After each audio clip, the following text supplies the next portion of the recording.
क्या आपने कभी सोचा है कि आपकी नौकरी को कोई मशीन छीन सकती है? यह कोई साइंस फिक्शन फिल्म की कहानी बिल्कुल नहीं है, बल्कि भविष्य की हकीकत है जिसकी चेतावनी विशेषज्ञ दे रहे हैं। रिथिंग्स एक्स थिंक टैंक के रिसर्च डायरेक्टर एडम डोर का कहना है कि 2045 तक आर्टिफिशियल इंटेलिजेंस और रोबोटिक्स हमारी ज्यादातर नौकरियों को हड़प लेंगे। लेकिन कुछ करियर ऐसे हैं जो शायद इस तूफान में भी बचे रहें।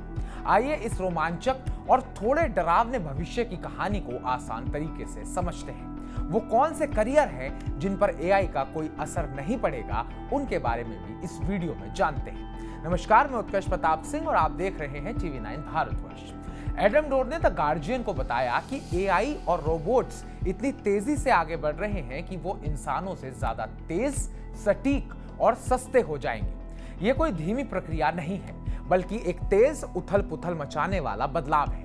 डोर की रिसर्च, जिसमें उन्होंने 1500 से ज्यादा पुराने तकनीकी बदलावों का अध्ययन किया, बताती है कि जब कोई नई तकनीक बेहतर साबित होती है तो वो 15 से 20 सालों में पुरानी व्यवस्था को पूरी तरह बदल देती है। इस बार एआई का निशाना इंसानी मेहनत है, यानी कि हमारी नौकरियां। अब वो कौन सी नौकरियां हैं जो खतरे में हैं, उनके बारे में भी जरा बात कर लेते हैं। डोर का कहना है कि वो नौकरियां सबसे ज्यादा खतरे में हैं जिनमें नियमित दिमागी काम या एक समान प्रक्रिया शामिल है। मिसाल के तौर पर व्हाइट कॉलर जॉब्स जैसे डेटा एनालिस्ट, अकाउंटिंग या कस्टमर सर्विस जैसी नौकरियां जो पहले सुरक्षित मानी जाती थी, अब एआई के रडार पर हैं। एआई सिस्टम इतने सक्षम और सस्ते हो रहे हैं कि वो लगभग हर क्षेत्र में इंसानों से बेहतर काम कर सकते हैं, चाहे वो डॉक्टरी हो, वकालत हो या फिर शिक्षण। एआई हर जगह अपनी जगह बना चुका है। अब करते हैं सबसे बड़ी और इंपॉर्टेंट बात, वो कौन से करियर हैं जो एआई के इस तूफान से बच सकते हैं। अच्छी खबर यह है कि कुछ नौकरियां ऐसी भी हैं जो शायद एआई के इस तूफान से बची रहेंगी। डोर के मुताबिक जिनमें डाइवर्सिटी ऑफ इनपुट होता है वो नौकरियां ज्यादा सेफ हैं, जैसे कि पॉलिटिशियन।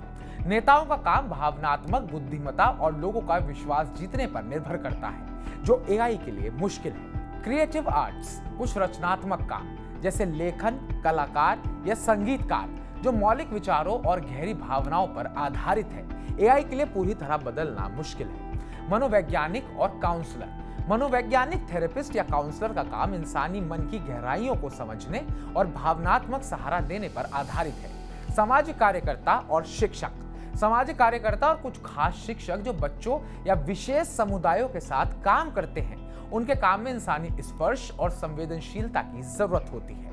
नैतिकता विशेषज्ञ, जटिल नैतिक फैसले लेने में इंसानी समझ की जरूरत होती है, जो एआई के लिए अभी चुनौती है। लेकिन डोर ने चेतावनी दी कि ये नौकरियां भी पूरी तरह सुरक्षित नहीं है और इनमें इतने मौके नहीं होंगे कि अरबों लोगों को रोजगार दे सके। यानी इन क्षेत्रों में भी भविष्य में एआई की चुनौती आ सकती है। डोर का कहना है कि अगर हमने समय रहते सही कदम नहीं उठाया तो एआई के इस युग में भारी बेरोजगारी और असमानता बढ़ सकती है। लेकिन दूसरी ओर वो एक ऐसे भविष्य की भी कल्पना करते हैं जहां मशीनें हमारी ज्यादातर जरूरतें पूरी करेंगी और हमें पारंपरिक नौकरियों की जरूरत ही नहीं पड़ेगी। ये एक सुपर अबंडेंस यानी कि अति प्रचुरता का दौर हो सकता है, जहां इंसान अपनी रचनात्मक और रिश्तों में सच्चा सुख ढूंढ सके। लेकिन इसके लिए हमें काम, मूल्य और मालिकाना हक को नए सिरे से परिभाषित करना होगा।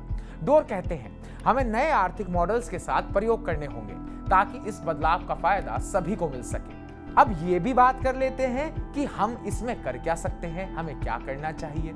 ये खबर सुनकर मन में सवाल तो काफी आ गए होंगे।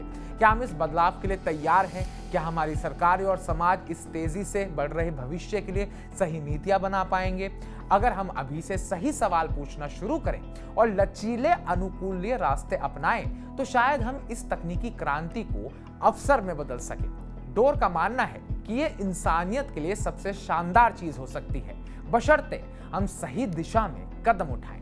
तो हमारी इस रिपोर्ट को लेकर आपका क्या कहना है, आपका क्या मानना है? क्या आने वाले समय में एआई ह्यूमंस को पूरी तरह रिप्लेस कर देगा जॉब्स में और बहुत सारी जॉब्स एआई की वजह से चली जाएंगी, या फिर इंसान एआई को काउंटर कर लेंगे और अपनी जॉब्स को बचा लेंगे? आपका क्या मानना है? कमेंट बॉक्स में कमेंट कर हमें जरूर बताइएगा। बाकी ताजा अपडेट्स पाने के लिए टीवी 9 भारतवर्ष को सब्सक्राइब कीजिएगा।